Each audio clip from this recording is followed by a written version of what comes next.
প্রতিদিন একই রকম মুরগি রান্না করি, তো স্বাদটাও প্রায় একই রকমের হয়। তো আজকে ভিন্ন রকম মুরগি রান্না করব, তো স্বাদটাও যাতে ভিন্ন হয়, তো আপনাদের সাথে সেটাই শেয়ার করবো। আসসালামু আলাইকুম, সবাই কেমন আছেন? আল্লাহর রহমতে আমি ভালো আছি। তো আজকে মুরগি রান্না করব, অনেকটা ভিন্ন ভাবে রান্না করব। তো মুরগির অর্ধেকটাই ছিল আর কি এখানে, সব মানে সলিড, এরপর মানে সব কিছু মিক্সার করে অর্ধেকটাই ছিল, প্রায় 500 গ্রামের 700 গ্রামের মতো মুরগি ছিল এখানে। তো একটা ফাঁও ছিল, মুরগির ফাঁ আমার আবার অনেক পছন্দ, তাও দিয়ে দিলাম মুরগির ফাঁও এখানে। তো এখানে দিয়ে দিছি গোটা গোটা টমেটো, মাঝখান দিয়ে একটু মানে করে দিয়ে দিছি আর কি কাটি। এরপরে গোটা গোটা পেঁয়াজ, এই যে 4টা পেঁয়াজ এখানে উপর থেকে দিয়ে দিব।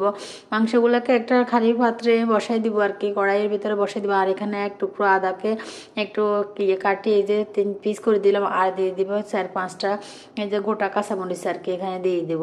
তো এবারে এখানে দিয়ে দিব এই যে এখানে 250 গ্রামের দুধ দিয়ে দিছি আমি, দুধ দিয়ে ঢাকনা দিয়ে রাখি এই যে যতক্ষণ পর্যন্ত এগুলো আর মনে করেন যে 10 মিনিট পর্যন্ত জাল করবো আর কি, ততক্ষণ পর্যন্ত এই যে টমেটো, এরপরে কাঁচামরিচ আর পেঁয়াজ যতক্ষণ সিদ্ধ না হবে ততক্ষণ এগুলো জাল করবো। এরপরে এই যে মুরগির মাংসগুলোকে আমি উঠিয়ে দিয়ে দেবো। আর এখানে আমি 250 গ্রামের দুধ ইউজ করছি আর কি, দুধ দিয়ে দিয়েছি ওই সময়। তো মুরগির মাংসগুলো যখন অর্ধেকটা সিদ্ধ হয়ে যাবে তখন এই যে এগুলো আস্তে আস্তে একটা একটা করে তুলে নিয়ে নিব উপর থেকে, এগুলো তুলে নিয়ে এগুলো এক সাইডে রেখে দেবো আর কি।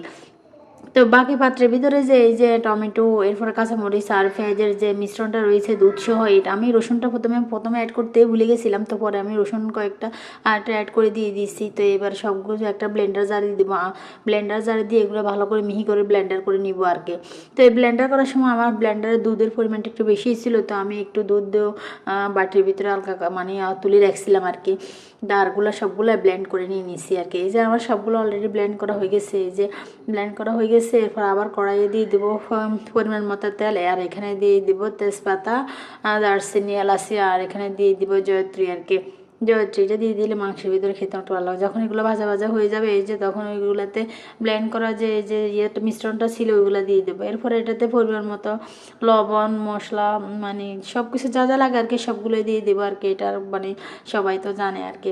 তো সবগুলো দেওয়ার পর যখন মশলাটা একটু কষানো হয়ে যাবে তখন ওই যে উঠে রাখা মুরগির মাংস যেগুলো রাখছি ওগুলো দিয়ে দেবো। ওগুলো দিয়ে ভালো করে নাড়াচাড়া করবো, ভালো করে নাড়াচাড়া করে এগুলো ঢাকনা দিয়ে রাখবো। তখন এই যে মশলাটা একটু ভালো করে কষানো হয়ে যাবে মাংসের সাথে, তখন ওটাতে এই যে আমার উপর থেকে নিচ থেকে আসলে লেগে লেগে আসতেছে।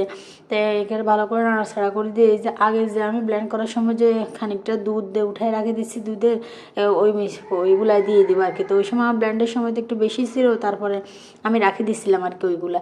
তো এবারে এগুলা দিয়ে দিব আর কি, দিয়ে আবার ভালো করে নাড়াচাড়া করে দিয়ে দিব। তো এখানে তেলের পরিমাণটা আসলে আমি কমে দিচ্ছি, কারণ যেহেতু আমি দুধের পরিমাণটা এখানে বেশি দিচ্ছি।